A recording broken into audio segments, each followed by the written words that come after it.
Haijakuwa tu rahisi kama mzee Bikizee kupata kama maneno ya Kamani ameweza kutimia za ndoto zake.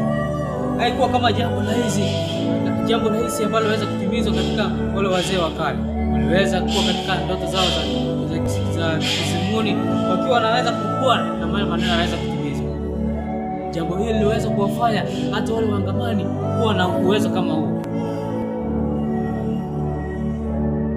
Imekuwa kama ni kama desturi ya kimaisha ya kuweza kutumia ngoma mali. Anaweza kuwa kama mzee yule aliyokuwa kiongoza wazee wengine. Ndoto zake hazikuwa kama za kawaida.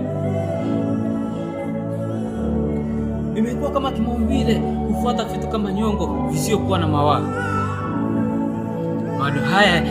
Mada hii imeweza kutimizwa katika nundu zote za kila wakati.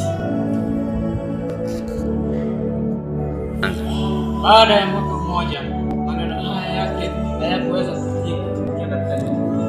Yalikuwa tu ni maneno ya kawaida yaliyosemwa katika visemo ambavyo vilikuwa kama ndoto.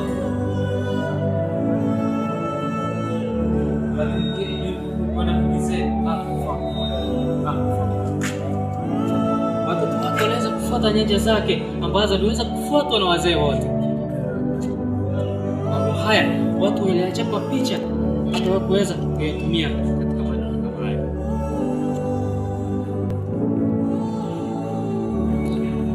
Ndoto hizi zimeweza kutimizwa katika vile mzee alipokuwa katika ujana wake.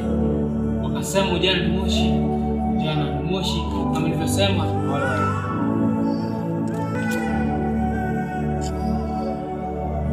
Baada ya siku moja Bikizee aliamua, alitoka katika kitanda chake akasema, wacha niende nikaone watoto wangu. Baada katika nyanja zake za matembezi aliweza kupata mtoto mmoja akiwa katika angamizi za mshangao. Aliweza kuuliza, akasema sijaona mtu mfupi dhiri yake.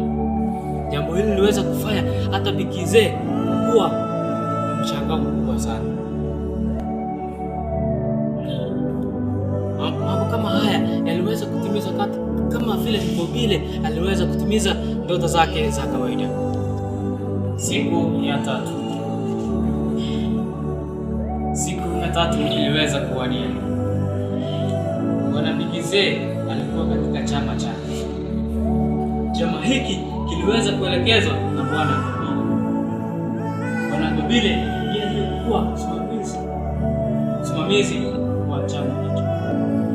Bwana Bikizee hakuwa na lile lolote ambalo liweza kumfanya katika kujiunga katika chama cha matajiri. Chama hicho akiweza kubembeleza maskini, bali kilikuwa kimewanea matajiri pekee. Bali Mungu si jalali kwa Bwana Bikizee.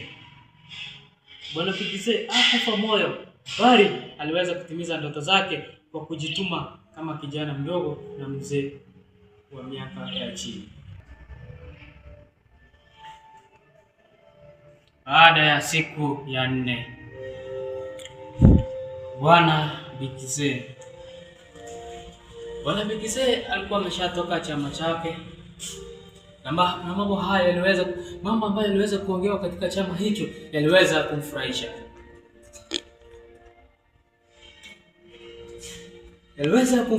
Hata yaweza kumpatia moyo ambaye angeweza kwenda kuambia watoto wake. Mambo yake hayakupungukia nyongo, bali yaliweza kutimizwa na yakaa kama chapa kwa wazee wengine kusoma kutoka kwake. Hata watoto wake wakakuwa watu ambao wangeweza kujifunia mafuno aliyokuwa akiwa nasema.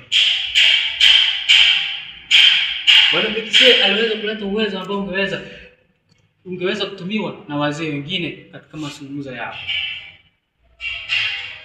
Mambo hayo hayakuweza kutiliwa jalali, bali yaliweza kuchapishwa hadi kwa hadithi ambazo ni hadithi za kitabu zilizoandikwa na mwandishi anayeitwa Samuel Mutegere Media.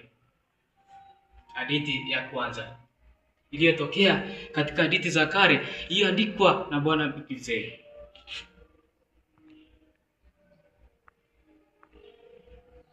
But Mungu halali. Bikizee aliweza kutumbika katika ndoto ambazo zingeweza kumfanya aweze kuhangaika katika maisha yake yote. Lakini bibi yake aliweza kumhimiza akamwambia, usife moyo bwanangu.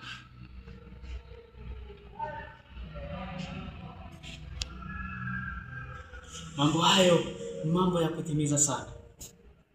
Ni mambo ambayo yangeweza kuleta hata Gobile, msimamizi wa chama, kuwa katika mshangao mkubwa na kupandwa mori.